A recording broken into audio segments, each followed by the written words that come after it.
singular bonks. It is not a versatile weapon by any means, but what it does do is bonk. It does do it really well.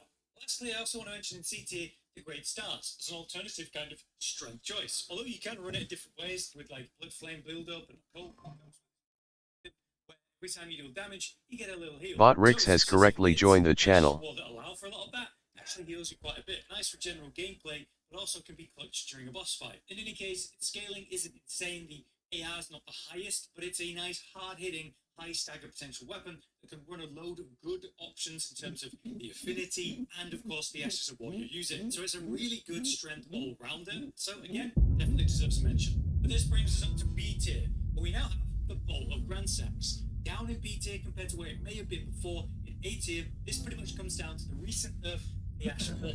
They slightly reduced the damage it does, definitely feel it. It's a shame because there's a new smithing talisman that increases prone damage following throughout from DLC. Yet for some reason it doesn't affect the Ball of Grandsax, and it's obvious throw Ash of War. Maybe they'll change that and it can counter the nerf, so this feels better and maybe go back up into A tier. But for now, when you're heavily relying on the Ash of War, it is weaker than it was before, but still very good. A super long range punish, lightning without needing faith, a very good dex weapon in general, whether you're two-handing the spear itself, power stancing two of them is even better for jump attacks and running attacks. It clearly still has great potential and is a great weapon, but it is obviously at the same time weaker than it was. The main reason you use it, Ash of War. Also in B tier then, we have the Great Sword. One of the best strength weapons in the game, one of my favourites in general, is the most versatile strength weapon you can think of. Whether you're using classic picks of Lion's Claw or Giant Sun, or one of the new options in the DLC, allowing you to do this spiral spin, gravity magic, a very hard-hitting strength weapon, digging really quick for damage. Successive hits, bleed procs, a strength weapon. It's kind of awesome. It's a hard hitter, good stagger potential, great range behind it, and a load of ways you can run it in weird, very effective ways with the Ash of War options. But it doesn't have insane DPS in any of them, it's just really versatile and good. Not so versatile, but very effective, is the Bloodhound's Fangno that I put in B tier. This is a classic that a lot of people swear by. Arguably, it's one of the strongest early game weapons you can get in the whole game, so you can get it nigh on immediately. The result is a long curved greatsword that deals great damage on hit, has really good range because of its length, bonuses to jump attacks because of being a Bloodhound weapon, and it's super buffable with something amazing like Blood Flame Blade, and its Ash of War has iframes during it. It's a kind of uppercut hit that sends you backwards, you dash in with the iframes, and then a big smash. This can be awkward at the best of times because, you know, backward dash in, if the boss moves or it's very agile, it can be hard to hit, but still, it's an iframe, heavy-hitting Ash of War that's always going to be really good. But it doesn't have insane DPS, it's just a reliable, great option, much like the Great Sword. And also, the Naga Keeper, the final weapon in B tier. This is a top tier pick for Dex, by comparison to, say, the Great Sword or Strength. As a katana, you've got the longest one in the game, so it's got insane range for its attacks. The katana moveset is great variety for dealing all kinds of situations. Its base damage is good and keen, but you can run it in a pull or other options because it does come with base bleed build-up. It's a buffable weapon, so of course Blood Flame Blade if you're able to do that. And there's this massive list of some of the best Ashes of War in the game that it can of course run. Whether that's your ranged options, combo options, something simple and really effective in this DLC, Bloodblade. That's because there's a new Ansbach set that actually enhance that Ash of War. There's new consumables like the Sacred Blooded Flesh that enhance your bleed buffs. There's just so many ways you can run this in very meta, very effective methods. And arguably, if you're thinking about bleed, it's never been better than in this DLC. Again, like the Great Sword and the Bloodhound's Fang though, it doesn't have insane damage or DPS per se, but it's very reliable, easy to use, and so it's very easy to like. That now brings us to A tier, starting with the Star Fist. Whether you're running in Strength or Occult, you're basically doing one thing and one thing only with these funny weapons, and that is charged heavies. The Fist weapons have this really effective, really quick charged heavy attack, which can be comboed into another charged heavy. These come out shockingly quick, and yet despite that, have incredible stagger build-up behind them. So a build that's all about dealing charged heavies, breaking posture, landing criticals, getting new benefits from those criticals with a new talisman that does that in this DLC. There's very simple and very effective playstyle and options for it. Ultimately, all of them are charging heavies, and that's basically it though. I do think that's very powerful. Today I'm gonna show how you can get probably to one of the most hard to get location in Elden Ring. I'm talking about the Moonlight Altar and this Cathedral. The Cathedral of Manus Celes. I hope I pronounced the name right. And let me tell you from the start, this is gonna be pretty complicated because you have to do most of the Rani's quest, but I am very sure that you can be here. And don't worry, you want to be here, because here you can take one of the best summon spirit, here you can complete the Rani's questline and a lot of other type of items you can get from that location. And yes, that is a part of the game. First things first, you have to reach Rani's Rise. And from this location we're gonna start the quest. In this video I'm not gonna show you the full quest because I already have a video with that, 1 hour long video. If you want to do it step by step, there is the complex and every single thing that you have to do. Here are only the major things, and how you can get through this quest and to get to that location. That is the main idea of this video, to get to the Moonlight Altar and to that cathedral. Now you're gonna talk with Rani right over here, and she's gonna give you a little backup story. She's gonna get you up to date, and the next thing, exactly the next thing that you want to do is to just go down here in this building and talk with all those shadows. You're gonna see 3 different shadows of Blight, Iji.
The first letter Grace, I have an NPC, Hayeda.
Starting your adventure, first step, speak to the NPC there, activate the Shrine of Grace, and then make your way to the Church of right to the location.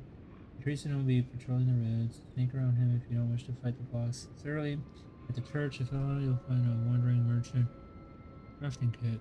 You need to access Elden Ring's crafting system. Grab the golden runes just outside the church, break them, and purchase the kit. You need up the road until you find a massive encampment.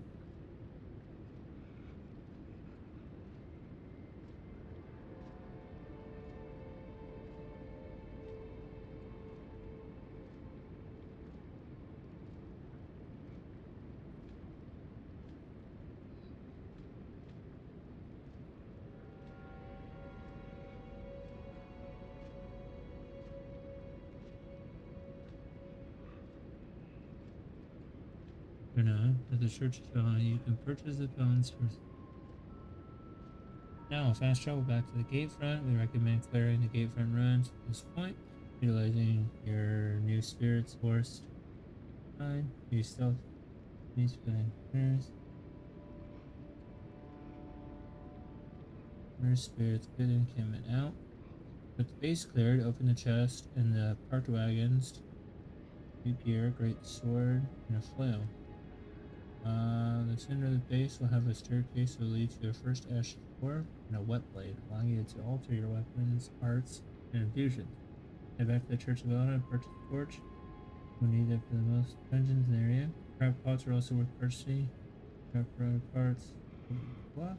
Make your way back to the gate front, to the west of the camp, get on your horse, run through the gate, hugging the left wall. Due west of the camp.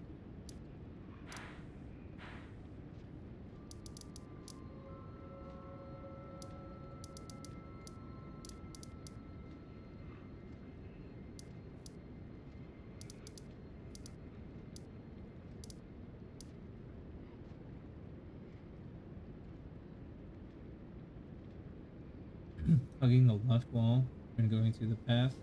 At the end of the narrow passage will be a golden tree with a golden seed.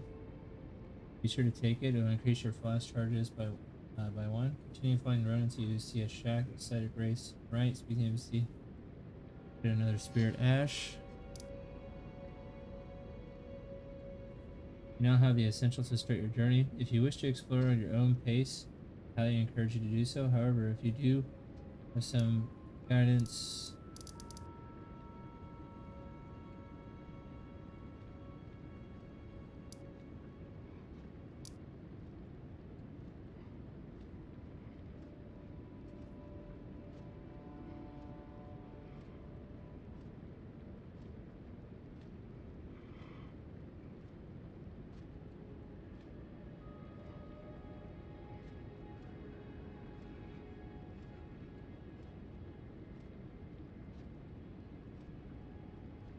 all the golden trail minis, trying to trace. Target the spell element, defeat him, unlock the Strongbow Castle legacy dungeon that leads to God.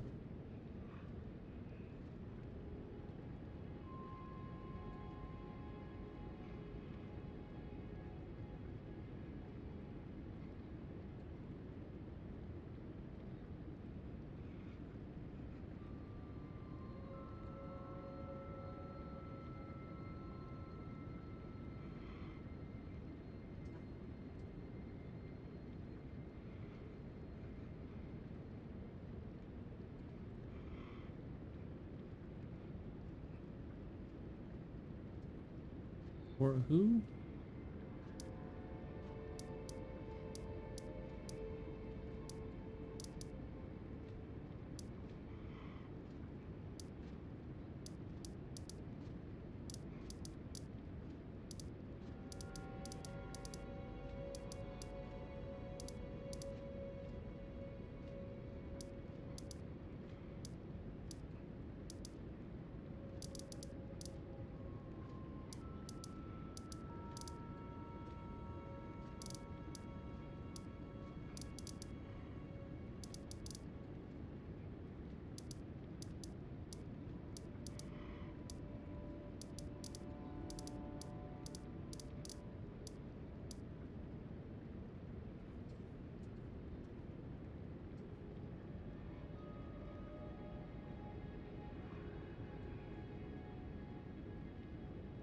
Instead of the Third Church of America.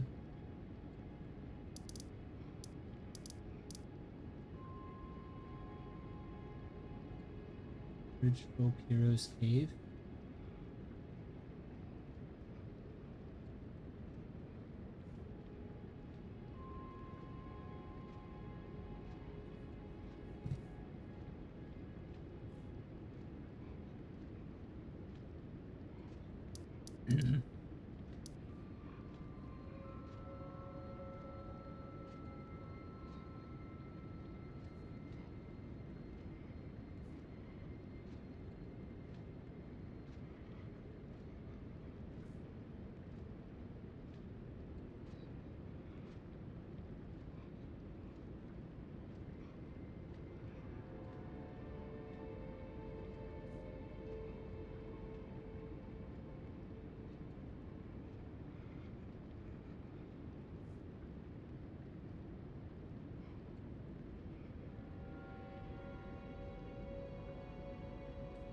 northwest of War Master Shack. Northwest.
Go explore over here.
I'm gonna test this out really quick, right?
Ah.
Looking like a Chad.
All right.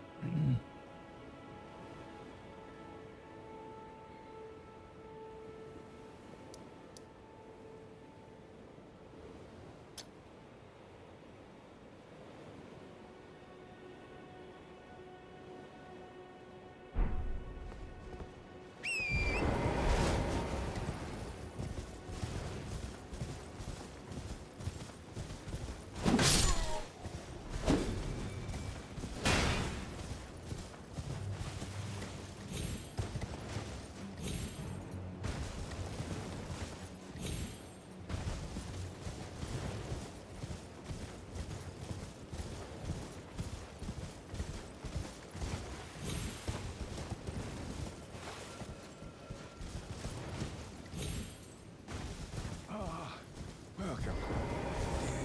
Welcome, valued customer. Please, I'm hungry.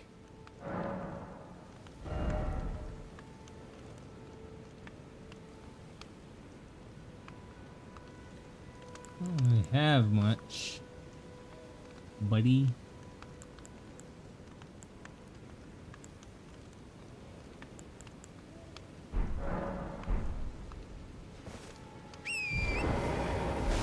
Actually, wait a minute. Ah, how nice of you, please.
Scare the fuck out of me.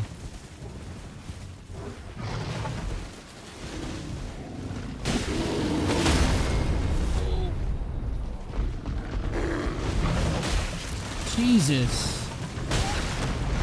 Good God, man.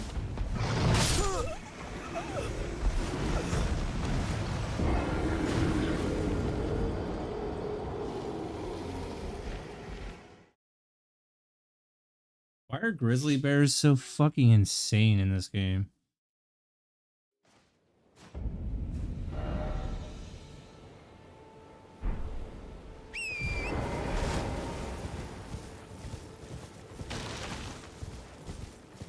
They're actually so ridiculous.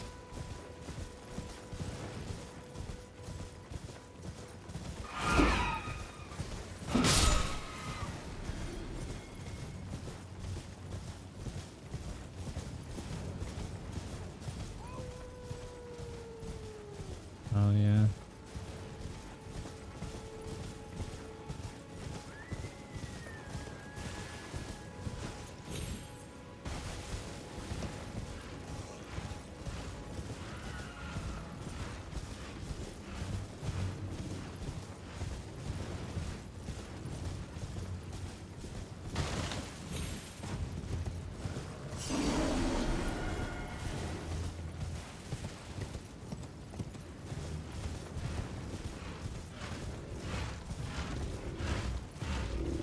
The hell is this shit?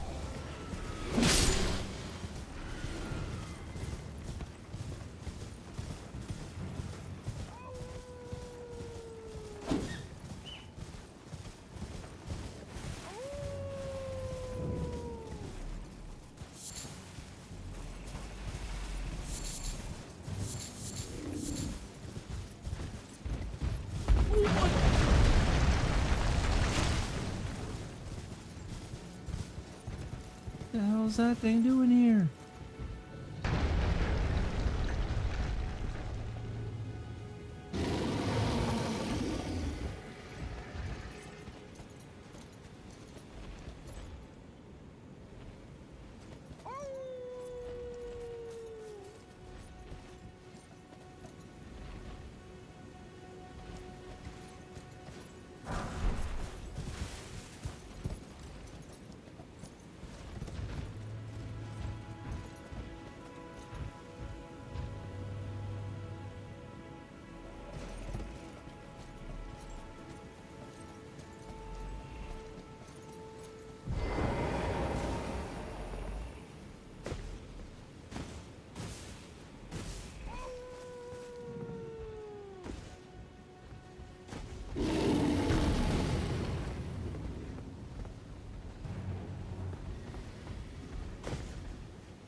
Oh my! It can do that?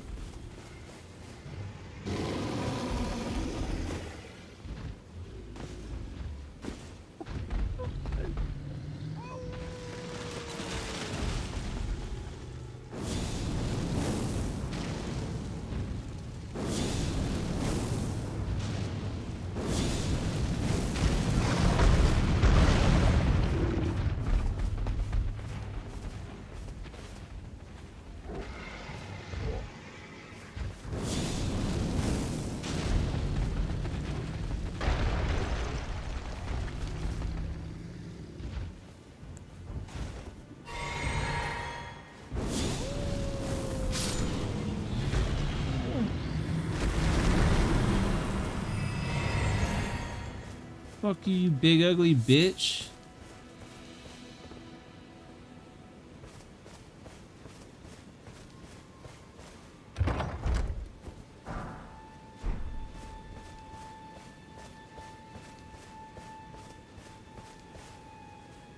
Bro, I hear you up there. How do I get your ass down?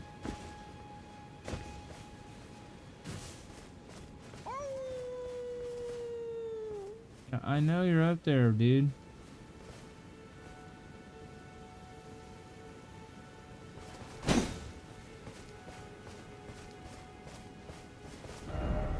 Item ahead. Yeah, I know that.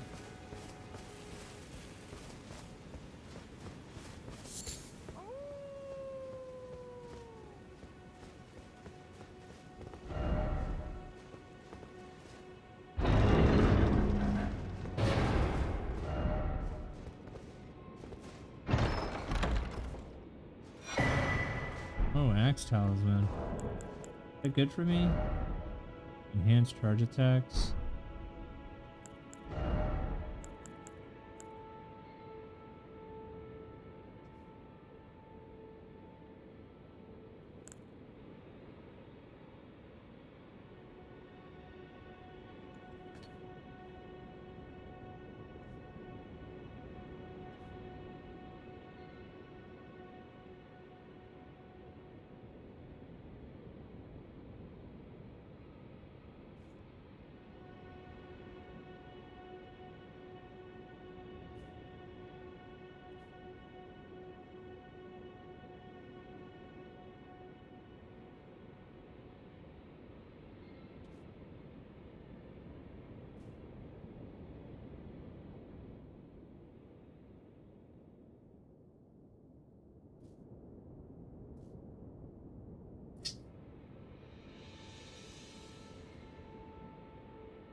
Run.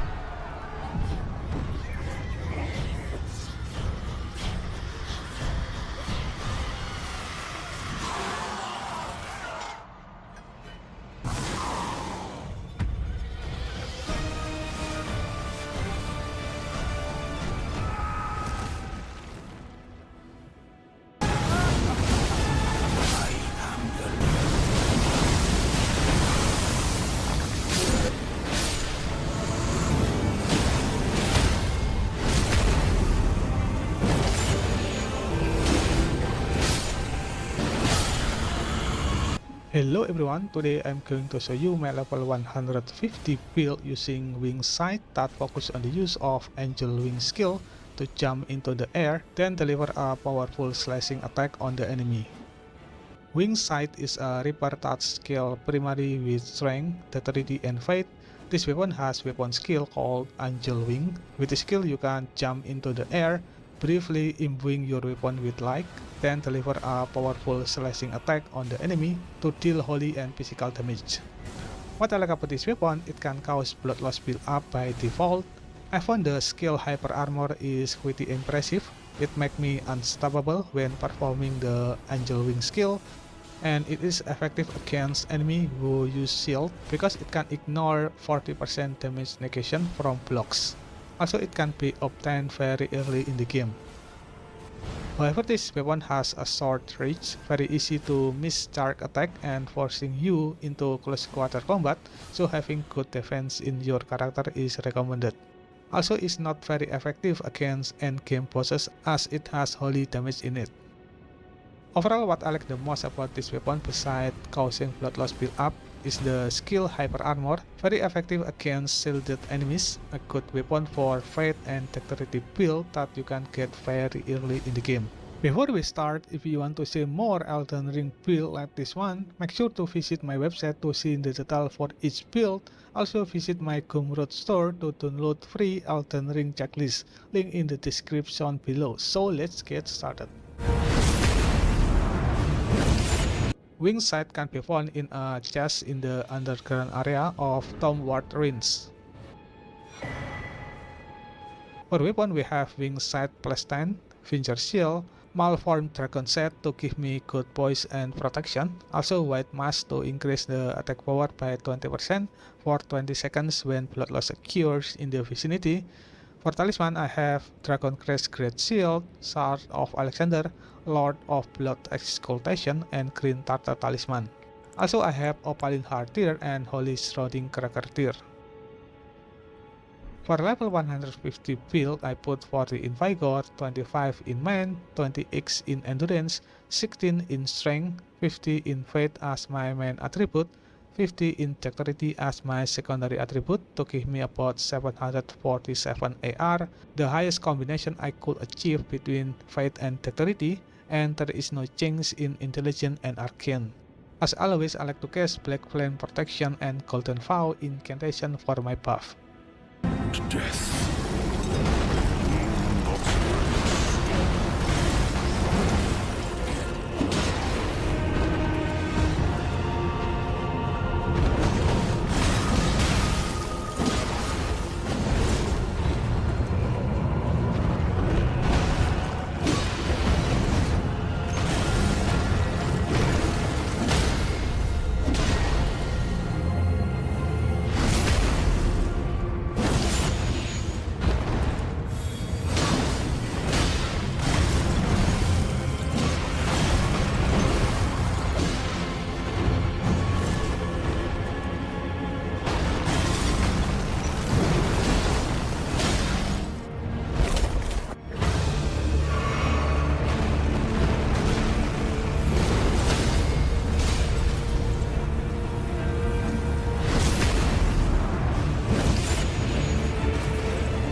It was a dream to return to the world of Dune. Getting to see Denis bring his full vision to life. This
dearest Mikola, my brother. I'm sorry. For more Elden Ring video, don't forget to like this video and hit subscribe button.